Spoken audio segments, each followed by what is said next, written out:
In March 2025, headlines erupted with claims of something extraordinary beneath the Giza plateau. Researchers Corrado Malanga and Filippo Biondi announced they had used synthetic aperture radar, SAR, a satellite-based technology that maps subsurface features using radar reflections, paired with Doppler tomography to scan the Khafre Pyramid. What they claim to have found is staggering. Beneath the Khafre Pyramid, the second largest on the Giza plateau, researchers claim to have identified 5 identical surface-level structures near the base, each connected by geometric pathways.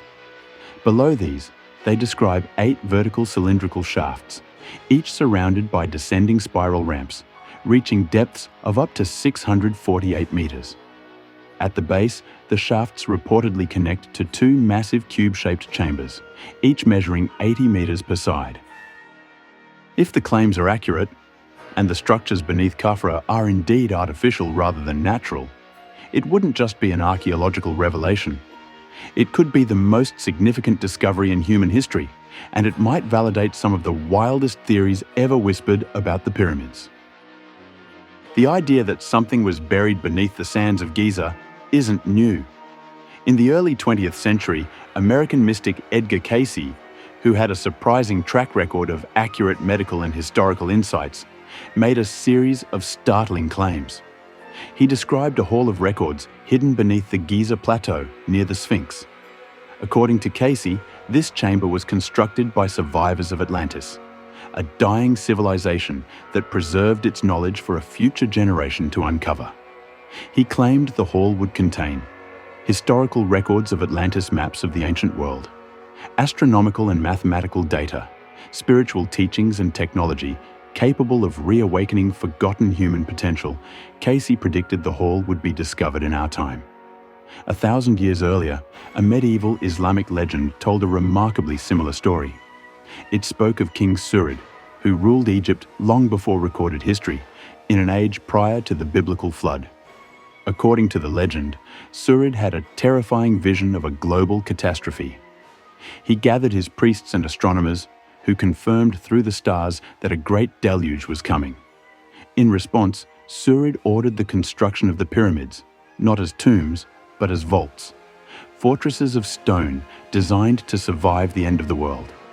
Inside, he sealed sacred texts, astronomical records, scientific instruments, and tools for rebuilding civilization.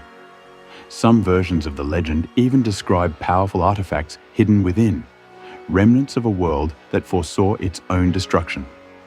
Later esoteric traditions would link Surid to the final generations of Atlantis, portraying him as a priest-king who carried ancient knowledge into Egypt before the flood. In this view, the pyramids were not just monuments, but time capsules, designed to safeguard the scientific and spiritual legacy of a lost world. This wasn't fringe thinking. Surid's story was widely accepted in medieval Islamic historiography. In its time, it was mainstream. Modern voices echo this. Graham Hancock, a journalist and researcher known for challenging the conventional timeline of human history, argues that the pyramids are the legacy of a lost civilization destroyed around 12,000 years ago. That's the same era Plato gave for the destruction of Atlantis, circa 9,600 BCE. It's the same window identified by Ignatius Donnelly in his 1882 book Atlantis, the Antediluvian World, which traced the roots of Egyptian knowledge and megalithic architecture back to a single advanced source: Surid. Cayce, Hancock, Plato, Donnelly.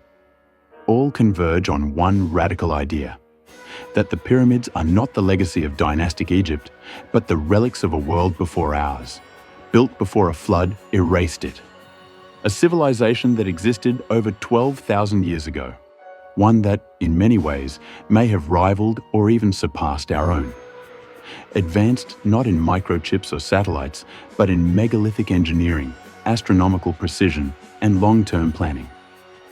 If the recent scan data and the interpretations of that data are accurate and artificial structures truly exist up to 2 kilometers beneath the Giza plateau, it wouldn't just challenge our understanding of ancient Egypt. It would shatter the established timeline of civilization. But these are colossal claims, and they demand colossal evidence, not blind belief. Until shovels hit sand, we're left to wonder. And wonder we must. Because the chance that Giza hides a lost chapter of humanity, etched in stone, waiting beneath our feet, is too compelling and too thrilling to ignore.